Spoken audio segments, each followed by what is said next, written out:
Welcome to another SEO rant with Josh Bachynski. Ese soy yo. Today I have some very interesting leaks, some really cool leaks for you today, and SEO knowledge and whatnot. It's been kind of quiet, thankfully. Cross your fingers, knock on wood. From Google for a while now, so I thought I'd get back to some of the more cool, kind of strange and different kind of leaks. And at the end of the hangout, I thought I would mention kind of what I think is working now for ranking, and kind of what I see. And we're kind of a bit of a terrible gray area right now, kind of a middle period right now, which is kind of interesting on one sense and terrible in another, which is why I called it a terrible gray area. Okay, so. So it's a really cool leak. So going all the way back to September at this point. So Matt Cutts put out a video, and he actually implied, so this is right from Matt Cutts, he actually implied on September 16th that registering a .com, a .org, or a .net is a quality trust factor.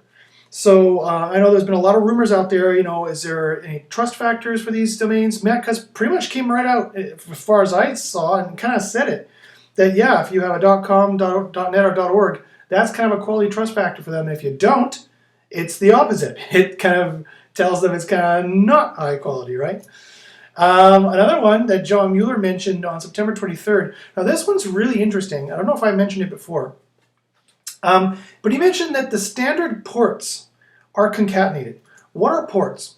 Ports are, how can I say them? So you know the standard TCP IP stack, right? The IP address kind of networking that we've been using. That people use on the internet. IPv4 is what they've been using, and now they're moving into IPv6. So a standard IP address would be like 192.168.1.13. That would be a standard one, or not so standard actually, because it's anyway. So and a port would be like 142.132.1.12:80. 80 is the standard web port, and so if you typed in that into a browser, http://142.132.1.12:80, or just without the 80:80, the browser would think, okay, we're going to go see a website because you've dictated the hypertext transfer protocol, the HTTP, and then you said :80. That is the standard web port anyway. And so the HTTP whatever dot 142 at the end of the TCP IP, or the :80. Or :8080 is also a standard web port as well, if memory serves correctly. Please, a Linux guy or someone correct me if I'm wrong. So the interesting thing is that those are all concatenated, right? Same thing with index pages. If you have index.html and index.php and default.html and default.cfm and index.htm versus index.html, if that serves all the same content, Google has already admitted that they will concatenate all that automatically on their end. You don't need to use a rel canonical, although you can use a rel canonical to make sure they do it correctly, right? The interesting thing is that Google will also concatenate these ports if they're the standard ports. Now, the interesting thing that John Mueller said on this date, which I believe was September 23rd, was if it's a non-standard port, they don't concatenate this. And so I thought, I started, wringing my hands like this with my, kind of black hat on, and I thought, what can we do with this? And so I've mentioned the concept of link routers before. Link routers, used to be fairly useful for me to kind of cloak, less than, good links, or even links you're not sure. They're perfectly normal. They're perfectly, like directory links, for example. A paid moderated directory link is still, supposedly, supposed to be fine, according to John Mueller. But of course, sometimes in Google, the left hand doesn't know what the right hand is doing. So John Mueller thinks that these directory links are fine, as long as they're moderated, right? It's going to be put there by somebody else. As long as a link is put there by somebody else, that link is supposed to be fine, but you never know what Google's algorithm is going to go for, and we got like DMOZ, like the biggest and best and most respected, or used to be, directory, coming up in like the automatic spam link detection that Google is sending back to people from a manual request. So I mean, sometimes what one person at Google says, maybe they're not in tune with what the engineering team is actually doing, vice versa. Even Matt Cutts doesn't necessarily know, what's everything that's going on, because so much is going on. They make so many updates a year. I mean, it kind of makes sense, right? So Anyway, yeah, so that's the thing about link routers. And so link routers, sometimes I would use those on links that even they were perfectly safe. Let's say, Scouts Honor, say they were perfectly safe and I wasn't doing any black hat stuff. And you'd still use a link router. Link router is like a 301 on your site, or it's like a rel canonical page on your site, or it's like a rel nextprev set of article pages on your site that you can route the link juice through. So if it ever goes bad, you can just cut that file. Now, am I suggesting that you make any black hat links or any spammy links right to your money site? No. Don't go and say, hey, I know how to do it, and go do that. Don't do that. Use that on your buffer sites, if you will. That will increase the safety there. Go ahead and use it on your tier 1 buffer sites, or your if you've got any minor sites you don't care about, that you're also linking from that minor site to your money site.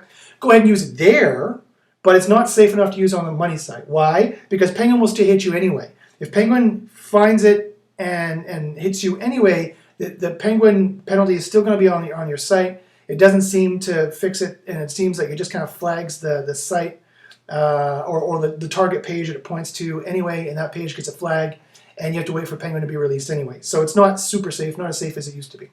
Anyway, the point is that this is an interesting thing, I thought, for a number of reasons, the port thing. Not the least of which is that you could also use it for link routers, right? So you could send, in fact, you could write a PHP kind of script or some kind of Perl script, or for those of you guys who have programmer friends or know programming yourself, to rotate the ports. So it's kind of like a thing where you're pointing links at random ports that don't serve the same content, and then Google will, of course, count that as a separate URL. So example.com:1484942 is going to be different than example.com:1048924842. I hope that wasn't the same number. I didn't mean that to be the same number. If it is, then I'm an idiot savant. So, yeah. So anyway, I thought it was really interesting. Like, what could you do with that? Conceivably, you could serve an entire website this way, right? All the URLs could be example.com:456748, or whatever, and just pointing all to each other with internal link juice. In fact, you could kind of boost up the internal pages of your site artificially or legitimately, conceivably, because what is artificial? One man's artificial is another man's legitimate. It's all hopelessly subjective anyway. But you could boost up the internal pages on your site using this kind of method without having to, because they already have algorithms that detect URL parameters, like the example.com/?, param equals this, whatever else, those URL parameters. They already have algorithms to detect that, but they have no. Don Mueller didn't even talk about ports. Like they just treat it as a standard URL, as if it was like /whatever.html is the same as example.com: some string of numbers. Every separate URL they treat as a separate URL. Even the difference between uppercase and lowercase, they'll treat as a separate URL. And then they just have some backdoors like, okay, if it's www.eg.com or eg.com, okay, they'll concatenate that if and only if it's more or less the same content. Same with the index pages, as I said. So, you could use this also to artificially inflate the number of internal pages on your site, and they currently do not have an algorithm to detect this and then to automatically ignore, like they do for URL parameters. And that's what happened to a lot of customers or people that I know in 2011 and in 2012 as well. It wasn't Panda, or at least this was, or maybe this was baked into Panda at some point, or maybe it still is, for all I know. That people would have crazy URL parameters, and they would have essentially sites with millions and millions of pages, because you could have almost an infinite number of different URL parameters at the top. And so this would give them a site, as far as Google was concerned, because they'll keep crawling, this would give them a site with like 10 million pages, and all that internal page rank was pointing to different pages. And big sites and with lots of pages still do get kind of a boost, right? Kind of an authority boost as well, and they can rank for all this different long tail stuff. And so Google, a lot of people who got hit and thought they were hit with Panda, this is what they were hit with. And maybe it is part of Panda, who knows. So you can also use this port for that idea. You can also rotate the ports for link routers as well. And someone who is really smart, here's a really interesting idea that I talked about some of my more blacker hatter SEO friends out there. You could, but we are all too busy ready to do anything with it. So we're like, so I give it to you. I open source it to the crowd, and whoever wants to do something with it can go ahead. if you really know your programming well, you can just write some kind of server-side program like PHP that takes in any kind of request for a page and randomizes the port. And this way, they will never get the same page twice. And then you have links porting to all these different ports. And so it's kind of like it's randomized every time that the spider and/or person comes to the site. And they'll get the content you want them to get, but it's always a different URL. So even if Google will flag a certain page with a certain penalty, that page will never be seen again, right? Because there's like, I don't know how many thousands and thousands of ports there are to choose from. And then you can use extra directory structure as well to essentially make an infinite string of an infinite size site. And it'll be kind of like this rolling site where they'll get the page once, they'll read it, they'll count the links, the spider, everything like that. They'll count the link juice pointing to it, any social juice pointing to it. And then Google will come back to spider it again in a few months, but they won't get it again. They'll get a different one that'll be 301. And they'll have to ignore that and redo it all. They'll be they'll be reprocessing your site with all of its positive signals every time. And if they ever get around to processing negative signals, they'll hit a page, that page will fall off the list and never be served again, right? Do you see where I'm going with this? So they'll keep counting all the positive signals, but if you ever, I doubt you ever would get hit with a negative signal. And if you ever did, it would just fall off the map and that page would never be served again. And then they go to crawl it again, it would get a 301 to something else. That, you might have to cut it off. Like you found out that these are penguinified, you cut off the 301, and then so you might lose some of that, but you always would have a link. That would only be one link, right? You would make one offsite link point to one port, and that port would never be served again, kind of thing. So you'd cut off one link if that went bad in theory. So that would be like this rolling, cloaking beast that you can never quite pin down and put a penalty on. And it would be like a virtual website, because technically the website doesn't exist. It always randomizes. But it would be a website in Google's eyes, because it just spiders as much as it can spider. It spiders your limit, and then it's done. And it spiders your limit the next day, and it's done. And it'll have this virtual site in its head, in Google's head, of what this site is. At any given time, you have theoretically, you have infinite pages. You would have only like 20 million pages spidered, and those would constantly be changing, moving on. So anyway, I know it's kind of a complex idea. I know it's kind of a weird idea, but that's where the really great SEO comes from, white hat or black hat, right? So we're too busy, and I'm not a programmer, and we're too busy to do this. So go ahead, take it. If someone can make it, show it to me. I want to see it. It'll be awesome to see, and I hope it works for you. Who knows? It might be a great idea. It could be a really good idea for a buffer network too. Anyway. Okay, and there's no rules about making ports in Google. There's rules about everything else I mentioned, but there's nothing about ports, so they can't hit you on the port thing. Okay, until everyone does it. So if 1 million people do it and they notice it, well, then this will be a problem. Like, for example, last year I had an idea where you could switch out to Google Images for Google Image Search and get banner ads in Google Image Search, and they've recently just added that to the manual penalty. Good thing I didn't bother making a huge plugin and trying to make a program out of it, because what's the point? Okay, now the next thing, another quick little thing. So video thumbnail. A lot of people try to rank videos in YouTube. It's great. It's a great strategy, especially if it's a general info query and there's no one ranking a video on that SERP yet. You can get a video there pretty darn easily, and or if if there's a video there with like 50 views, well, you can beat that pretty easy. Just buy 1,000 views and make sure it's exact match and throw some links at it. And you can get a YouTube ranking on most SERPs pretty easily. But people also, then you have to drive the traffic from the video to your landing page. That's easy enough to do, really. Like, you just make sure your URLs throughout the whole video. You make sure you have a good presenter. You make sure the video is relevant. It's like, check out our site for more info. And for YouTube visitors, you get a $20 gift certificate. That'll get people clicking through. Or that'll get people who will go to the nofollow link in the description and click through. Or just see it and copy and paste it and click through. I have no trouble putting traffic through that. But anyway, it is a breaking point where you can drop off some viewers. The ones who are too dumb, they're drunk, they can't do it or whatever, depending on your niche, so it is better in theory to try and have that video embedded in your web page, and if you can rank your web page for the video search, and then right on your web page you can control it, and you can convert better in theory that way. because you have more control and you control the design and everything. It's not on YouTube, it's on your own page. So the question is, how would you do both, right? How would you do both? Well, you can do both. You can embed the YouTube video on your page, and then Google will. This is straight from John Mueller or it was Matt Cutts, one of the other who said this.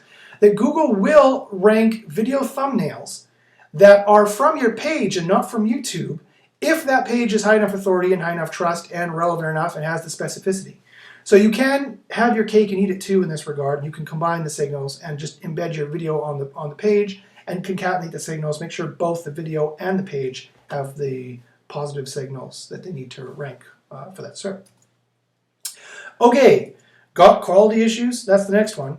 I've mentioned this before. Google has leaked this a bunch of times, and Google has leaked it again, so I'm going to mention it again. If you have a site, or you know someone who has a site that is going up and down in the rankings, page 1, page 2, page 3, or up and down on page 1, why is it doing that? That's called the Google dance.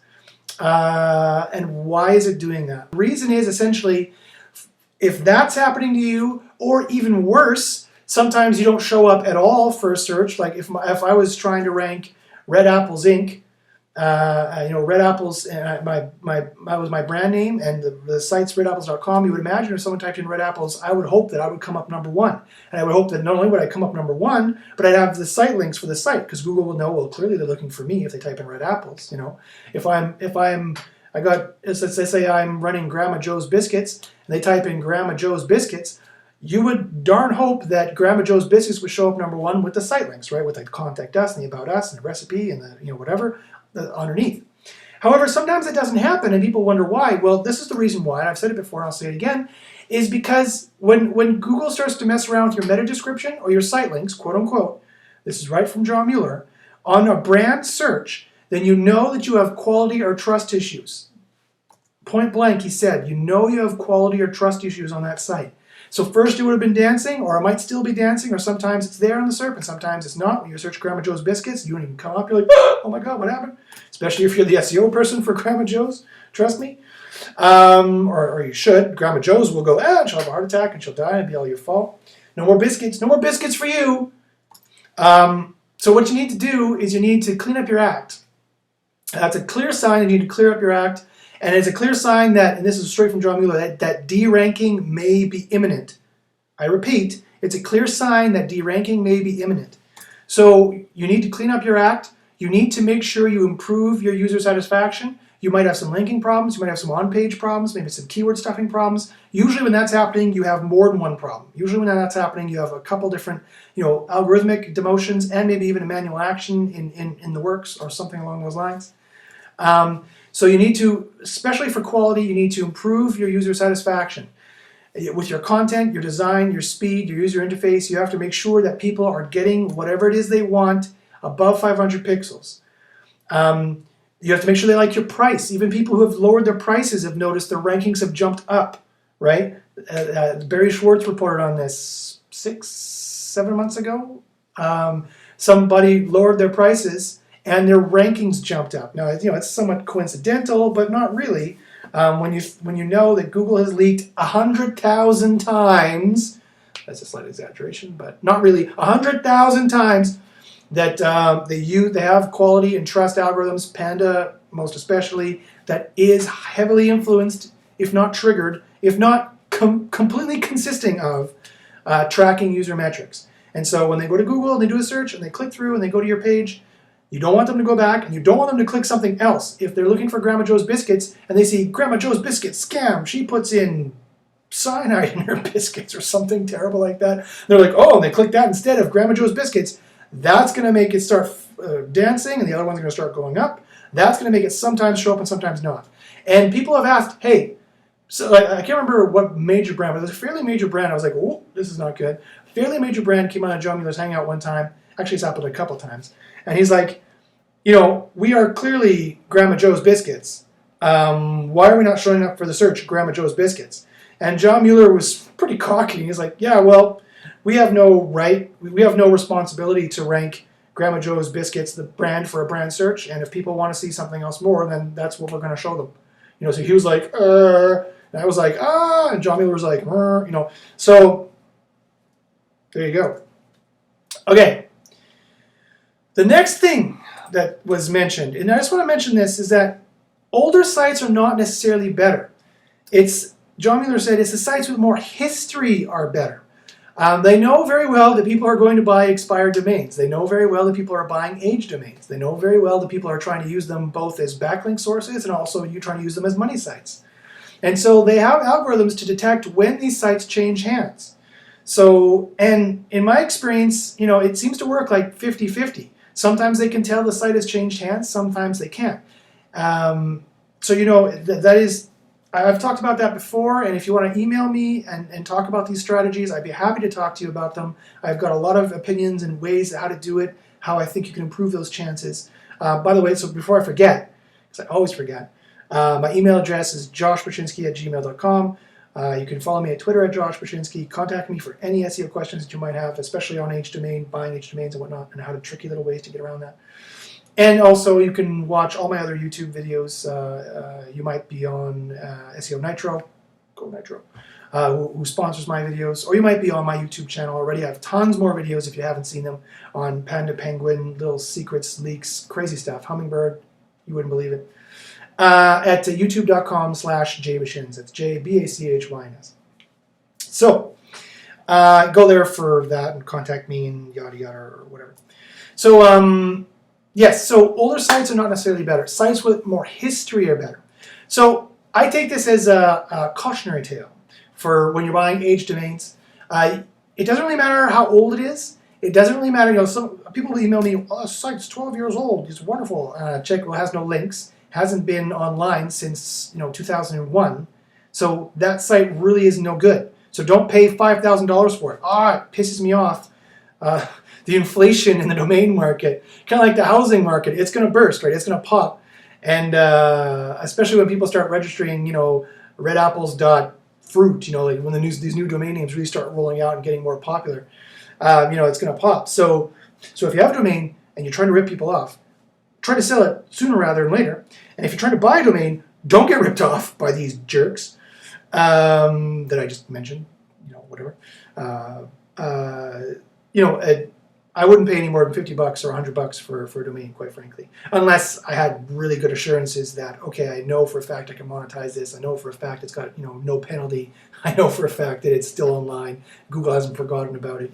I know for a fact I don't have to change the content on it, so I can just change one private registration to another private registration, and then Bob's your uncle. I'll ask him to become a guest on his Webmaster Tools or a site owner on his Webmaster Tools, so I don't even have to change Webmaster Tools. So as far as Google knows, this has not changed hands, and then there shouldn't be any problems at all, right? So so I can talk about how to do all that. There's a bunch of little tricks and stuff like that. So just contact me if you want more info. Okay, another interesting thing is that mobile ranking. Of course, Google has mentioned a bunch of times that mobile is going crazy. They predict by 2015 in most SERPs, and I repeat, most SERPs, they predict in 2015 that on average, mobile smartphone searches are going to exceed, they're going to surpass desktop searches. And if you look at the curves of what people are, it's just like, the curve is just like that for people adopting Android, people adopting iPhone. Android has surpassed iPhone by far, and they're just giving these Android devices away.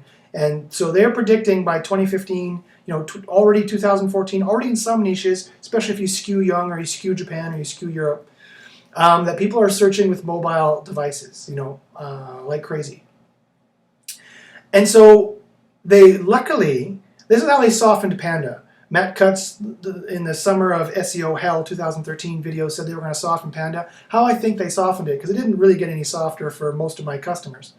How it got people coming to me who saw these problems. It got softer by, they used to concatenate the mobile and desktop signals. This is also partially how I know it's usage metric based. And people who had really crappy mobile usage metrics, they got hit by Panda even when their desktop metrics weren't that bad. How they softened Panda was they just separated that out. So now bad mobile signals will equal bad mobile rankings. Bad desktop signals will equal bad desktop rankings and vice versa.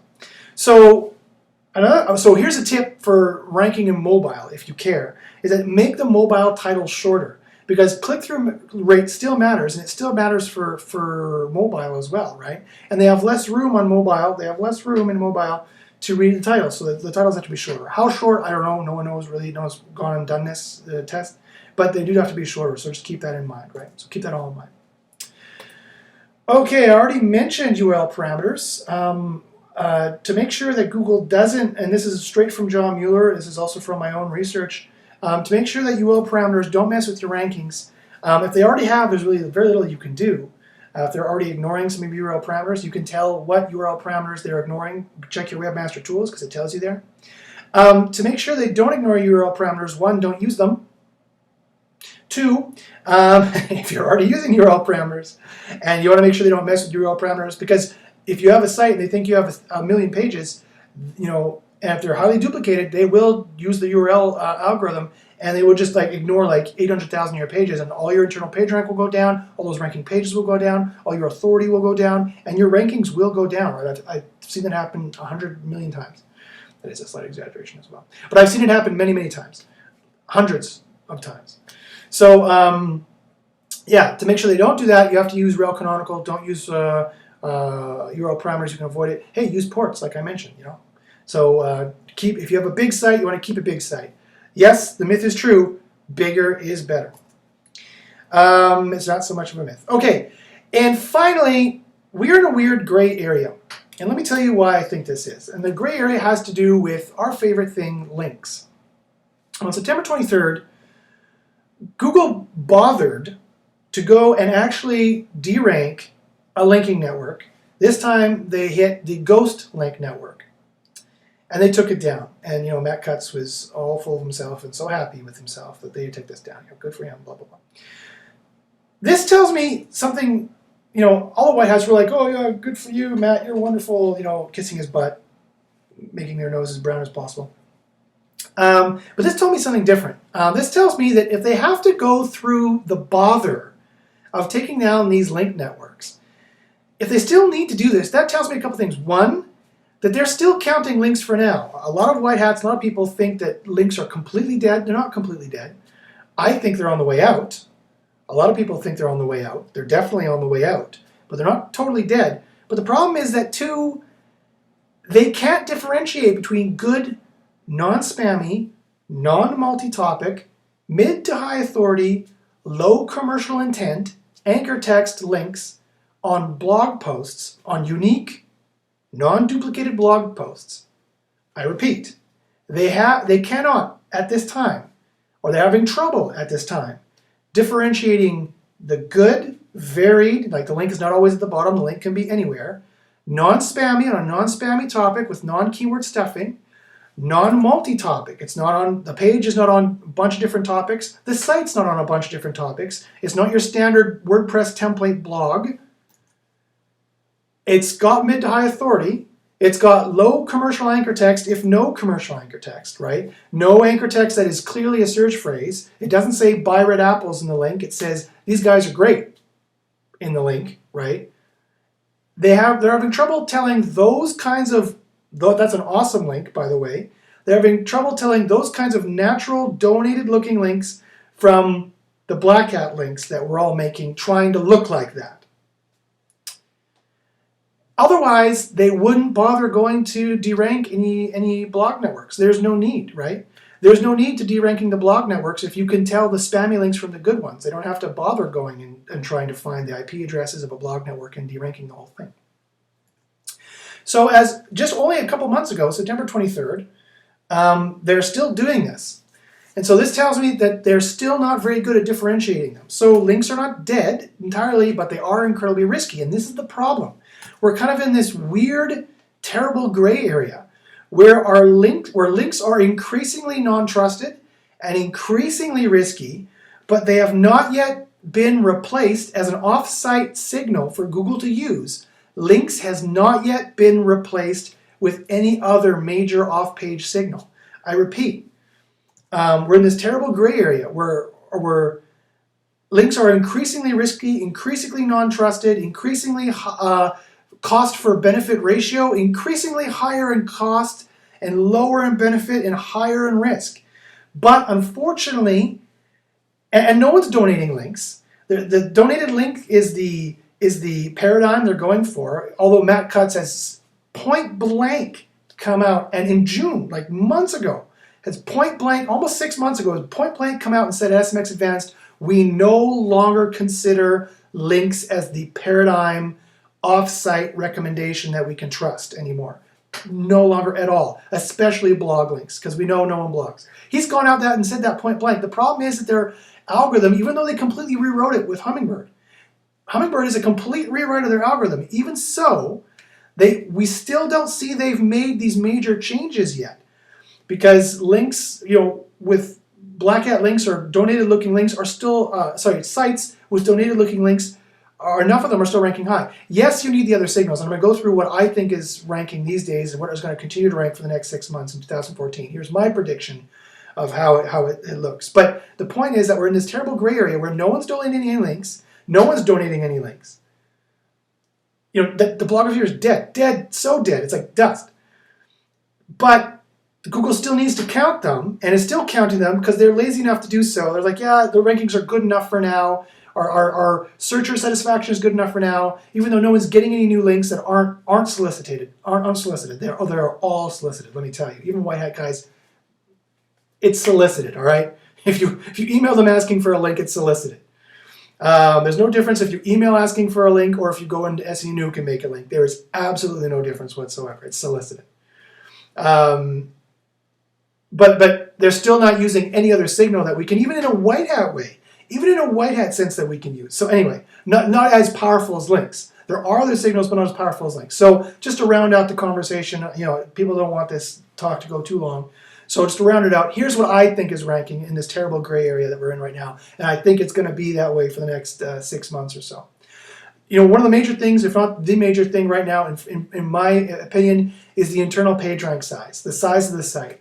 The internal pages that you have, the internal page rank that you can literally sculpt. Matt Cutts has actually said, he didn't say the word sculpt, but the video he recently put out, and I can show you the video, he basically said, well, make sure all your internal pages are linking to your most important ranking pages. That's page rank sculpting. That's what he said to do, not to do many times. He's actually gone out and said to do it now because they're so cocky about links, they're so confident they can catch the spam links. And they've hurt so many white hats that they got to throw them some more bones, like in public, not even behind closed door talks anymore with white hats. In public, they got to give the white hats, this is how you rank, because they have no idea anymore. We don't know. Maybe if we make Instagram pictures, we don't know what ranks anymore. So the internal page rank size of the site, that is still a major factor. It helps you rank for long tail and gives you the authority to rank for head terms. The specificity of the topic is huge with Hummingbird. It's things, not strings. For example, if you wanted to rank for how to bake biscuits, you would used to get an EMD, howtobakebiscuits.com. Now it is, now the EMD you can get is not an EMD at all. You can get about biscuits or all about biscuits. And that would rank just as highly as howtobakebiscuits.com. Why? Because of Hummingbird. Because Hummingbird is a much better semantic language algorithm, and it knows very well that the site All About Biscuits is going to tell you how to bake biscuits. And so there's no need to give that site a slight boost anymore. That's what Hummingbird does, right? So All About Biscuits would be just fine. So again, don't go buy howtobakebiscuits.com for $1,000 when you can register allaboutbiscuits.com for $10. Because Hummingbird will rank you just as well if you have a bigger size and enough links. The EMDs still work, but it's not exact match string, it's exact match topic. You want to be exactly on the topic. You want to know what the exact, if baking biscuits is the key, baking biscuits has to be in there somewhere, not how to bake biscuits. How to is implied if you do All About Biscuits or information on biscuits. Google knows those are equivalent topics. They already knew that pretty well. Hummingbird has just totally cemented that now. Then after that, so it's internal size of site, internal page rank, make sure you've got your pyramids linking up in your internal page rank, size of site, and then the specificity of topic, not the specificity of string, the specificity of the thing. Then after that, in my opinion, is off-site links. Links are still the third biggest thing in my opinion. And you have to get safe links. You cannot get links that are commercial. You don't need commercial links. You don't have to have a bunch of links. How to bake biscuits. You don't need that anymore, right? Because again, Hummingbird, and again, risk, spam, right? Penguin is going to nail you if you got commercial anchor text like that. A much better link would be, these guys are great. Or great site on cooking, or great site on baking, right? Has nothing to do with baking biscuit. Well, baking is a partial match, but great site on cooking has nothing to do. But Google knows that cooking is they have a huge thesaurus. That's all Google is a huge thesaurus. And they know that cooking is 98.49% related to baking. And so it will score, right? It'll score. They'll score it and it'll rank if you've got the signals. And you will avoid risk. Yes, you need the occasional exact match one in a non-spammy way. I'd prefer to get them no follow, because then they're taken out of the algorithm. But it'll still tell Google if Google's too stupid to figure it out, or if you're not a good on-page SEO and you have your on-page stuff set up just perfect, not too much, not too little, but the URL, the title, the H1, maybe a couple words, says exactly what you want. How to bake biscuits, or about baking biscuits, or something along those lines.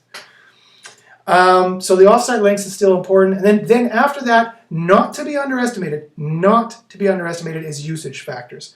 Usage factors is so important after that. It attacks every site.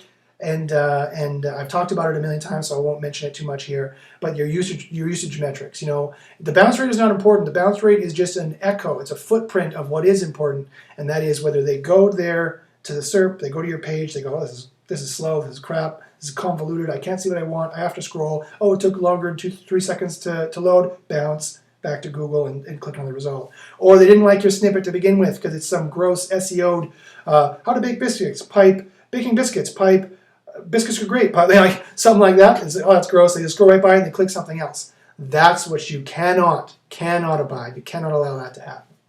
And finally, in my opinion of how things are ranking these days, after that is social. Yes, they're using social. I think social is going to go up. I think links are going to go down in the next year. 2014 will be the year of social, as far as I can tell. And links are going to get even more and more down because people are just going to black at them like crazy. And people are going to negative SEO with them like crazy. And Google is going to have no choice but to start ignoring them. That is my personal opinion. That is my prediction. But that's what I think is going to happen. So I think links are going to go down. They're not going to go away, but they're going to go down, and social is going to go up. And authorship as well. I love authorship and social. That's going to go up. And spew, people logged in searching is going to go up as well. There's going to be more. There's going to come to a point where we're going to have as many people logged in searching as not, or even more, depending on the SERP, right? Especially in technology SERPs. So that's going to factor as well. And social is going to be huge. And social is going to be like way up there, even above. Getting above specificity of topic, even if it's even vaguely related, even if it's like 50% related to the topic in terms of the thesaurus. But so many people on authorship, with all good authorship and social, have recommended it, and you're logged in, it's going to get a boost, right? That's how that's going to work. So that's how I think it's working. Just again, quickly, I think it's size of site, internal page rank. I think then it's specificity of topic, not the string, the thing. Then it's links right now. Then it's usage. Then it's social. That's how I think things are working right now. And I think it's probably going to work that way for the next 6 months or so. And then I think social is going to go up, and logged in is going to go up, authorship is going to go up, and links are going to hopefully go down. Because we're in a terrible gray area now where it's really hard to get white hat links for those people who are bothering to try. And they're virtually impossible because all links are solicited anyway. And there's such a high risk factor from various linking algorithms. Okay, so that's my spiel. That is my diatribe for today. And I wish you good luck in the SERPs. And again, if you have any questions, do not hesitate to contact myself. Again, I'm Josh Bachynski, and we'll see you next week. Good luck.